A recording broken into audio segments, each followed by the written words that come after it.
Berdasarkan analisis dasarian 1 Juni 2026, menunjukkan semakin meluasnya wilayah yang mengalami musim kemarau di Indonesia, yang meliputi sebagian Sumatera, Jawa, Bali, sebagian besar Nusa Tenggara, sebagian Kalimantan Tengah, sebagian kecil Sulawesi Selatan, sebagian Maluku, dan sebagian kecil Papua Selatan.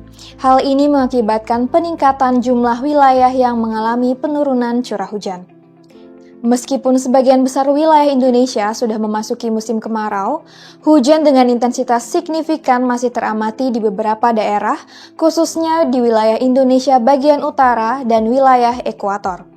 Pada periode 15 hingga 18 Juni 2026, hujan lebat hingga sangat lebat terjadi di Kalimantan Barat dengan 165 mm per hari, Sumatera Utara 113 mm per hari, Aceh 96 mm per hari, Sumatera Barat 94 mm per hari, Jambi 74 mm per hari, dan Kepulauan Riau 62 mm per hari.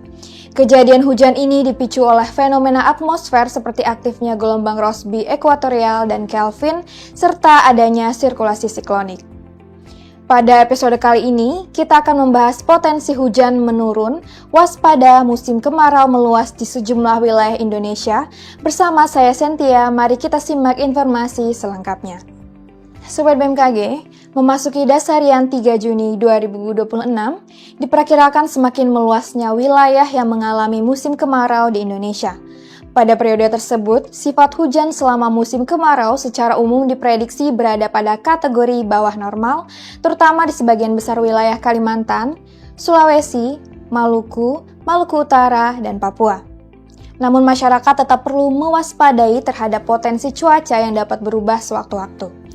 Sejumlah fenomena atmosfer yang diperkirakan akan mempengaruhi kondisi cuaca di wilayah Indonesia, diantaranya adalah El Nino Southern Oscillation atau ENSO yang diprediksi menunjukkan kecenderungan fase hangat di Samudra Pasifik tropis bagian tengah hingga timur.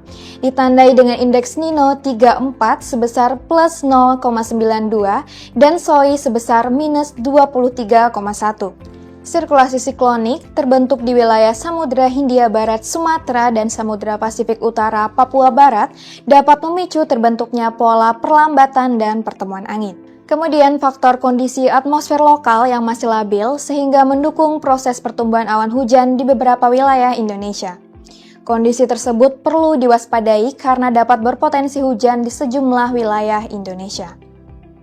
Berdasarkan dinamika atmosfer yang telah kami sampaikan, berikut perakiraan di Indonesia selama periode 19 hingga 21 Juni 2026, umumnya didominasi oleh kondisi hujan ringan hingga hujan lebat.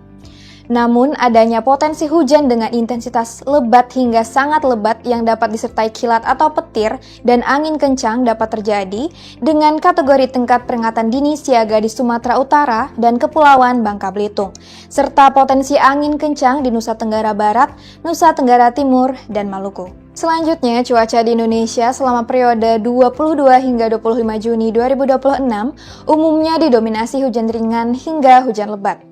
Adanya potensi hujan dengan intensitas lebat hingga sangat lebat yang dapat disertai kilat atau petir dan angin kencang dapat terjadi dengan kategori tingkat peringatan dini siaga terdapat di wilayah Papua Pegunungan, serta potensi angin kencang di Nusa Tenggara Timur dan Maluku.